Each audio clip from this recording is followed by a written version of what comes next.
Финансиска поддршка од 2 милиони евра за македонскиот стартап екосистем се на располагање со третиот јавен повик за кофинансирани грантови за новоосновани трговски друштва стартап и спин-оф Стартапувај 3, што го објави денеска Фондот за иновации и технолошки развој, а ќе биде отворен до 12 јуни годинава.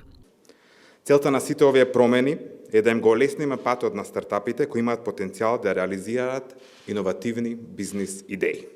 Сакаме да покажеме, и сигурен сум дека секојдневно покажуваме, дека од ФИТР ќе добијат максимална поддршка за заеднички вистински да го трансформираме македонскиот стартап екосистем. Поддршката преку овој повик е наменета на проекти кои имаат најмалку потврден концепт, односно proof of concept, и јасна амбиција за комерцијализација, како и проекти кои се во фаза на потврден концепт до предкомерцијална фаза. Како што напомена вице-премиерот Бетики, со овој инструмент вкупно 2 милиони евра се ставаат на располагање на стартап екосистемот. Пред да го појаснам начинот на финансирање, би сакал да истакнам дека и за прв пат на јавниот повик Стартапувај добиените средства ќе бидат неповратни, што представува уште еден сериозен поттик и олеснување за македонските стартапџи да добијат шанси за реализација на нивните проекти. Со Стартапувај 3 ќе бидат финансирани проекти на новоосновани трговски друштва регистрирани во државава кои ги исполнуваат условите согласно со правилникот на фондот. За да ги охрабрат сите иноватори кои се уште немаат своја компанија, воведена е новина за апликантите. Прв пат ќе може да аплицира и тим кој се состои од најмногу 5 членови физички лица. Доколку нивниот проект биде избран за финансирање, ќе имаат обврска во рок од 30 дена по прием на известување за селекција на проектот да регистрираат стартап во кој како основач ќе се јават најмалку 51% од членовите на тимот. Вице-премиерот за економски прашања Фатмир Битичи истакна дека целта на ваквите повици на ФИТИР е трансформација на стартап екосистемот и создавање силен конкурентен систем. Целта на овие повици е токму трансформацијата на стартап екосистемот и создавање на еден конкурентен и силен систем.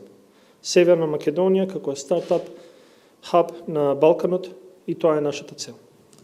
Владата на Република Северна Македонија гледа на вистина голем потенцијал во идеите на младите и иновативните луѓе, а доказ за тоа се и досегашните 305 поддржани стартап компании со инвестиција од над 17 милиони евра. Како председател на новоформираниот стартап совет, со голема гордост учествувам во сите проекти кои допрва ќе ги развиваме, со цел да ги олесниме условите за создавање на сопствен бизнис во нашата земја.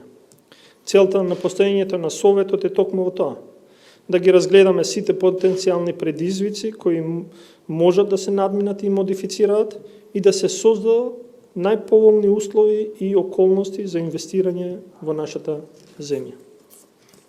Една од главните предизвици на работата на стартап советот е развивањето на подобри регулативи преку создавање нови и ажурирање на постојните и создавање на платформи кои ќе ги намалат трошоците за стартапите и ќе ги олеснат административните процедури. Така, Законот за иновацијска дејност, кој е креиран според новите трендови и кој за прв пат ќе ги вклучува и бизнис ангелите во рамките на своите прописи, а на тој начин ќе обезбеди подобар пристап до финансиите и подобар ангажман на корпорациите и нивните инвестициски фондови во македонскиот стартап екосистем. Еден од главните предизвици на работата во новоформираниот стартап совет што го раководи тој како што наведе е развивање подобри регулативи преку создавање нови и ажурирање на постојните и создавање платформи кои ќе ги намалат трошоците за стартапи и ќе ги олеснат административните процедури.